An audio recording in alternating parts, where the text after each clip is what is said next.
سلامونه درنو دوستانو وخت مو په خیر دی افغان چینل ته په خیر راشه ډیرو مهم تازه خبر ته موضوع خیر غلاس ما مګه داسې چې صدیقی وایي کابل کې طالبان هڅه کوي افغان حکومت نړیوال ته کمزوري وښایي بشپړ راپور موږ سره ویډیو کې وګورئ او ډیو افغان چینل هم در سره سبسکرایب کړئ د ولسمشر ویان صدیقي تازه څرګندونو کې ویلي چې په ښارونو کې بریدونه او لا مسؤلیت منلو انکار د طالبانو نوې تګلاره ده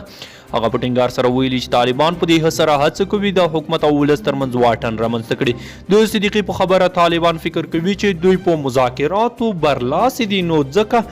اوس په دې لټه کې دي چې افغان حکومت کمزوری وښیي نوموړی وایي طالبان په دې موخه وروستي هدفونه او بریدونه ترسره کوي چې خپل موخو ته ورسوي د زیاتوي چې افغان امنیتي ځواکونه دغه پلانونو د شنډولو په لټه کې دي او اجازه نه ورکوي چې طالبان خپلو شومو موخو ته ورسیږي درنو دوستان دا د دې مهال مهمه ویډیو کدی د ویډیو په اړه کوم نظر مو کمنټ کړئ سره شریک کړئ ویډیو هم در سره لایک او شیر کړئ